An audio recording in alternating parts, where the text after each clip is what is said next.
We are joined once again by Jeopardy James Holzhauer, who is kind enough to stop by once again. And James, obviously, as America knows, your stunning run has come to an end. And when something like this does end, I'm always interested what the emotions are and what the words are that best describe what you're processing when it ends.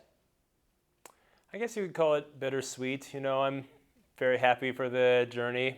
A little sad to see it end so early, but really, you know, if I had to lose, losing to a great champion player who played a perfect game to beat me is the best way I could have gone out. I didn't beat myself. I just played my best and got outplayed.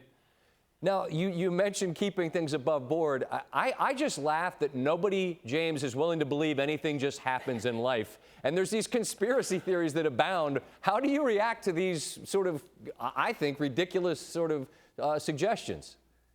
Oh, I love the conspiracy theories. You know, my favorite one is I found some sports book in Vegas who's offering me some great odds to throw the game, and I somehow managed to put in a few $1 million to bet against myself because, of course, they take those kind of limits on pre-taped TV shows.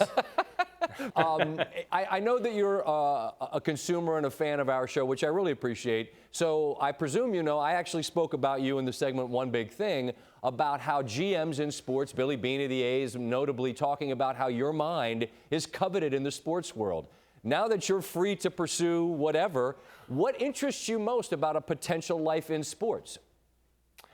Well, you know, there's a lot of options I have to weigh out there. I will say, you know, Billy Beane has not emailed me directly, but seeing him, you know, my childhood idol, talk about me in the newspapers, something I never could have thought possible.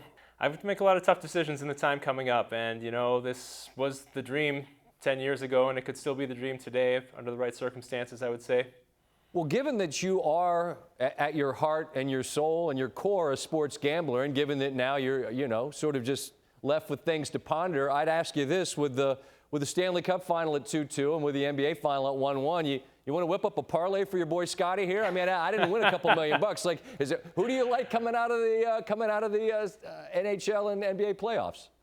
Oh, it's still my policy not to give picks on the air. I will say not even for your guy, not even for me. I mean, you can't give me a lean. I mean, I understand you want to keep your advantages in your back pocket, but I mean, you know, nothing. I'll tell you what. First of all, full disclosure, I've taken the last couple months off work because I've been too busy with every Jeopardy thing going on. And I asked if the sidekick spot on Scott Van Pelt's Bad Beats was opening up because I really feel like that's the 10 best minutes of the football viewing week right there.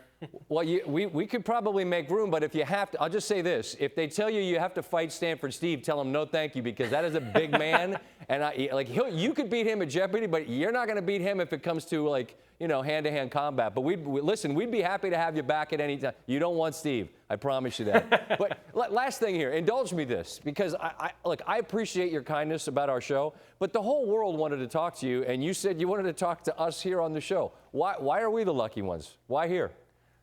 Well, a few reasons. You know, it's a show I actually watch. I think that would be the first thing. You know, if I had to think about, okay, what could I parlay this Jeopardy thing into? Is it Good Morning America or is it SportsCenter? I pick SportsCenter 10 times out of 10. You know, I pick Scott Van Pelt 10 times out of 10.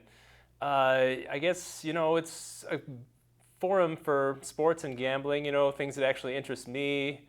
Not for, you know, I feel like several of the morning shows today actually had a co-host. I don't know if they were paid to say it, but they said, oh, he must have thrown the game. That's the only explanation. Oh, come on, you know, I don't want to talk to that guy. Understood. Well, listen, you know that you always have a home here. Anytime you want to chop it up, talk some sports, you want to talk bad beats, whatever, you know where to find us, James. Congrats on a remarkable run, and I appreciate your support of us, and hopefully you've enjoyed your time visiting here on the show with us. Thanks, SVP.